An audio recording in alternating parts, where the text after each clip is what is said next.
सद्गुरु, introspection या आत्मचिंतन कर करके मैंने बहुत सारे तार्किक निष्कर्ष बना लिए हैं, पर मुझे ये कैसे पता लगेगा कि कब ये इंट्रोस्पेक्शन मुझे जरूरत से ज्यादा सोचने की ओर लेकर जा रहे हैं। मैं खुद को जरूरत से ज्यादा सोचने से कैसे रोकूं, क्योंकि कई बार इससे काम टालने की आदत पड़ जाती है। ओह, ये सवाल पॉपुलर है। देखिए, मान लीजिए आप ड्राइव कर रही हैं और सामने विंडशील्ड में देखने के बजाय आप पीछे वाले शीशे में देखकर गाड़ी चलाएं, पीछे देखने वाले शीशे में। तो मुझे लगता है आपको रिवर्स गियर में होना चाहिए, ना कि टॉप गियर में। हेलो? तो ये सारी इंट्रोस्पेक्शन वाली बकवासें आपको अंग्रेजों से मिली हैं, वो इसे लेकर आए थे। इस देश में हम इंट्रोस्पेक्शन पर विश्वास नहीं करते, क्योंकि देखिए, आप अपनी ही बकवास को समझने की कोशिश कर रही हैं। ये ऐसे काम नहीं करने वाला। अगर आप इससे एक दूरी बनाकर रखें तो आप साफ जान लेंगे कि ये क्या है। आपको इसके बारे में सोचने की जरूरत नहीं है। ये कुछ ऐसा है, मान लीजिए आज रात आपको दिल्ली एयरपोर्ट से फ्लाइट लेनी है, आपको जाना है, तो आपका फ्लाइट टाइम नजदीक आ रहा है, पर एक बड़ा ट्रैफिक जाम लगा हुआ है। आपको ट्रैफिक जाम कैसा लगेगा? बुरा लगेगा ना, भले ही आप अपनी सपनों वाली गाड़ी में बैठी हो, ठीक है ना? अब जैसे तैसे आप एयरपोर्ट पहुंची, प्लेन में बैठी और वो उड़ गया। अब आप ऊपर पहुंचे और फिर आपने नीचे देखा, अब भी जाम लगा था। अब ये कितना सुंदर लग रहा है, सफेद और लाल रोशनियों की लड़ियों जैसा। ये सच में सुंदर होता है। आपने इसे देखा है? हाँ, हुआ बस इतना है कि थोड़ी सी दूरी हो गई है ना? एक बार अगर थोड़ी सी दूरी बन जाए, अब ये समस्या नहीं होती। आपको पता है कि इसे कैसे संभालना है। और बड़े बड़े एहसास ऐसे ही होते हैं। देखिए, अभी भी मैं जानता हूं आप एक इंजीनियर हैं, पर अगर मैं आपको इस स्टेज पर इधर से उधर चलने को कहूं और कहूं कि पता लगाइए कि ये धरती गोल है या चपटी, आपका अनुभव क्या कहता है? चपटी है। चपटी है ना? चपटी है।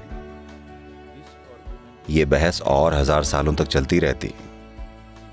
ये खत्म हो गई क्योंकि हम महासागरों को पार करने लगे।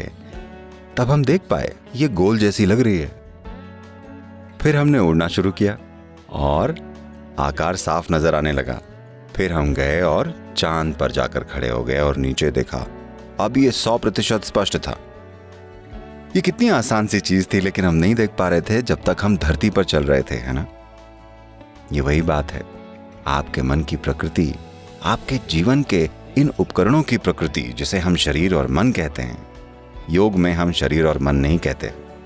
एक भौतिक शरीर है और एक मानसिक शरीर है, क्योंकि मन केवल दुर्भाग्य से यूरोपियन आइडिया है कि मन यहां बैठा हुआ है।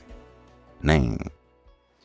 Essentially, you call something mind because there's a certain volume of intelligence and memory. That's what you're calling as mind, isn't it? असल में आप किसी चीज को मन कहते हैं क्योंकि उसमें एक खास मात्रा में बुद्धि और याददाश्त है, इसलिए आप उसे मन कह रहे हैं, है ना? आपको याद है कि 5 पीढ़ी पहले आपकी परदादी कैसी दिखती थी? नहीं, पर उनकी नाक आपके चेहरे पर बैठी हुई है। हाँ या ना? लाखों साल पहले आपके पूर्वज कैसे हुआ करते थे? अब तक आपकी त्वचा की कोशिकाओं को यह याद है कि उनकी त्वचा का रंग कैसा था। हाँ या ना? तो आपके शरीर की हर कोशिका में उससे अरबों गुना ज्यादा यादें हैं जितनी आपके दिमाग में संभालने की क्षमता है। हाँ या ना? अभी हम सबसे जटिल केमिकल फैक्ट्री की बात कर रहे थे। अगर आप देखें कि डीएनए का एक मॉलिक्यूल 1 मिनट में जितने काम कर रहा है, इस धरती के सारे कारखाने मिलकर नहीं कर सकते। इस दुनिया के सारे कंप्यूटर्स और सुपर कंप्यूटर्स उतने काम नहीं कर सकते। ये इस तरह से काम कर रहा है। तो अगर बुद्धि और याददाश्त दोनों की बात की जाए तो ये सारे सिस्टम में फैला हुआ है ना? हाँ या ना? कम से कम आपका न्यूरोलॉजिकल सिस्टम हर जगह फैला हुआ है, ये तो आप देख सकते हैं। तो मन एक जगह नहीं होता। मन का एक शरीर होता है, यादों का एक शरीर होता है, भौतिकता का एक शरीर होता है, ऊर्जा का एक शरीर होता है। तो अगर आप जिसे मैं कहते हैं बस उसके एक हिस्से को देखें और लगातार उसके साथ ही खेलते रहें, अगर आपको नहीं पता कि बाकी चीजों को कैसे चलाया जाए, वो चीजें बस यूं ही तुक्के से काम कर रही हैं। ये कुछ ऐसा हुआ जैसे कोई गाड़ी तो चला रहा है लेकिन हैंड ब्रेक लगा हुआ है। बहुत सारे लोग ऐसा करते हैं, उन्हें पता ही नहीं चलता, उन्हें लगता है थ्रॉटल दबाते जाओ, ये चलती रहेगी। नहीं, इसमें आग लग सकती है, कार में आग पकड़ सकती है अगर आप ब्रेक चालू हो तो, है ना। अभी ज्यादातर लोग ऐसे ही हैं, क्योंकि वो किसी स्कूल या कॉलेज में आ गए हैं और अब उनमें थोड़ी सी तार्किक बुद्धि आ गई है, और वो भी हर तरह की बाहरी जानकारियों से, और उससे वो ये हर तरह के काम कर रहे हैं। इंट्रोस्पेक्शन, आत्मचिंतन, कौन किस पर आत्मचिंतन कर रहा है? ये सारे के सारे पश्चिमी विचार हैं जिन्होंने इंसानियत को बहुत ज्यादा तकलीफ पहुंचाई है, बहुत ही ज्यादा।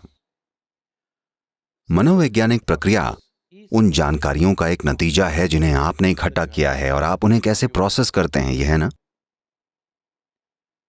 अगर आप उसे थोड़ा सा दूर रख दें तो इसका आप पर कोई असर नहीं होगा। जब आपको जरूरत है उसका इस्तेमाल कीजिए, जब जरूरत नहीं है आपको उसे अलग रख देना चाहिए। पर फिलहाल लोगों को ऐसा लगता है कि वो हर समय सोचते रहते हैं, जिसे आप इंट्रोस्पेक्शन कह रही हैं। मैं माफी चाहता हूं अगर मैं आपका किसी तरह से मजाक उड़ा रहा हूं, मेरा ऐसा कोई इरादा नहीं है, ये आप जानती हैं।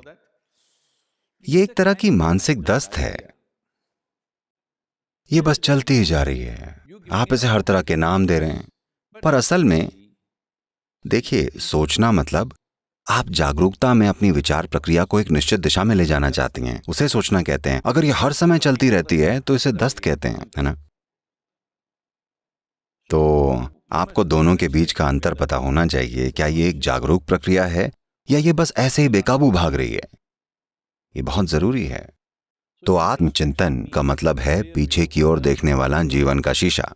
आज आप एक युवा लड़की हैं, लेकिन अगर आप आत्मचिंतन या इंट्रोस्पेक्शन करेंगी तो आपको अभी से लगेगा कि आप बहुत जी गई हैं। हाँ, सबसे बड़ी समझदारी की बात लोग ये सोचते हैं, शेक्सपियर ने निकाला था, मैं रहूं या ना रहूं। ये सवाल सबसे ज्यादा बुद्धिमानी भरा सवाल समझा जाता है। मुझे बताइएगा, अगर आप आनंद में होते, आप सोचते कि मैं रहूं या ना रहूं? केवल अगर आप दुखी हों तो, केवल तब जब आप जीवन को बोझ समझ रहे हों तभी आप ये सोचेंगे कि मैं रहूं या ना रहूं, है ना।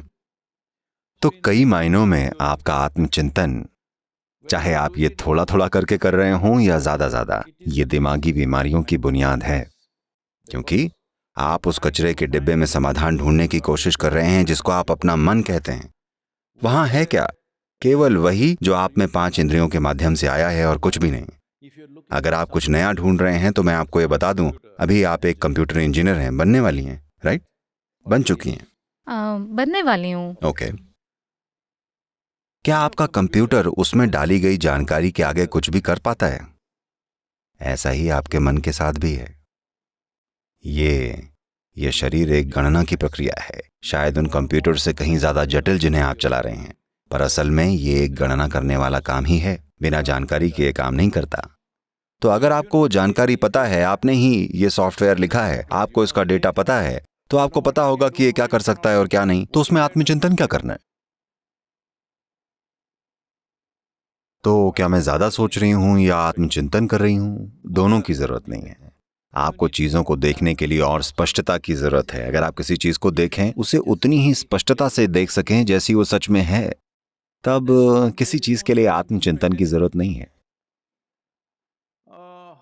एक बार फिर मैं आपको ये याद दिला रहा हूं, अभी आप युवा हैं, पर ये चलेगा ना? मैं नहीं कह रहा हूं कि आप बच्ची हैं, मैं कह रहा हूं अभी आप एक युवा लड़की हैं। वैसे मेरी नजर में आप एक बच्ची हैं। तो मैं बस आपको ये बता रहा हूं, देखिए किसी की जिंदगी कितनी लंबी है, ये अगर आपके अनुभव के संदर्भ में बात करें तो, ना कि आपकी उम्र के। आपने कभी इस पर गौर किया है, किसी एक दिन जब आप बड़ी खुश होती हैं, 24 घंटे एक पल जैसे निकल जाते हैं, ऐसा होता है ना? किसी और दिन आप थोड़े निराश हैं, 24 घंटे 1000 साल जैसे लगते हैं। हाँ, तो सिर्फ दुखी लोग लंबी जिंदगी जीते हैं। अगर आप आनंद में हैं तो ये पूरी हो जाती है इससे पहले कि आप समझ पाएं कि हो क्या रहा है, इससे पहले कि आप समझ पाएं ये सब किस लिए था। अंतिम संस्कार, हाँ, मुझे ऐसा लगता है जैसे मैं ऐसा फील करता हूँ जैसे मैं परसों ही पैदा हुआ था। देखिए मुझे।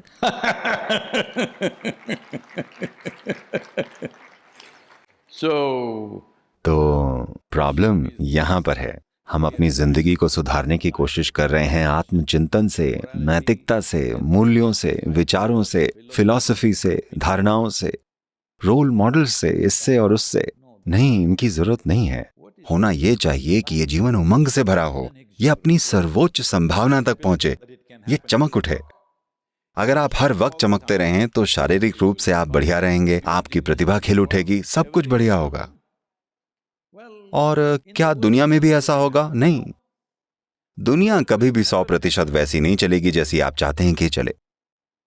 क्योंकि आप तीनों युवा हैं, इसलिए मैं आपको ये बता रहा हूं, और यहाँ बहुत से युवा हैं, मैं आप सभी को ये बता रहा हूं, क्योंकि आप में बहुतों ने ये सपना संजो रखा होगा कि आपको एक आदर्श इंसान मिल जाएगा, आपके जीवन में एक परफेक्ट इंसान, लड़का या लड़की, जो भी। मैं आपके रोमांस को खत्म करने की कोशिश नहीं कर रहा हूं, मैं बस इतना बता रहा हूं कि आपको बड़ी गहरी निराशा होगी। क्योंकि यहाँ कई लोग कह रहे हैं कि वो मथुरा से हैं। कृष्ण सबसे अद्भुत पुरुष, उनकी पत्नियां हमेशा शिकायत करती रहती थीं। इसलिए नहीं कि उनमें कुछ गलत था, क्योंकि इस सृष्टि की प्रकृति ही ऐसी है कि दुनिया में कोई भी ठीक वैसा नहीं हो सकता जैसा कि आप चाहते हैं, हाँ या ना? तो एक ऑप्शन है, ये एक व्यक्ति, आप इस व्यक्ति को वैसा बना सकते हैं जैसा आप चाहते हैं। अगर आप ये एक चीज कर लें तो इन सब चीजों की जरूरत ही क्या है? आपको बस इतना ही करना है। आप एक इंजीनियर हैं, आपको थोड़ी सी इंजीनियरिंग करनी चाहिए, इनर इंजीनियरिंग, ताकि ये वाला बिल्कुल वैसा काम करे जैसा आप चाहते हैं। दुनिया के लिए हम अपना बेस्ट करेंगे।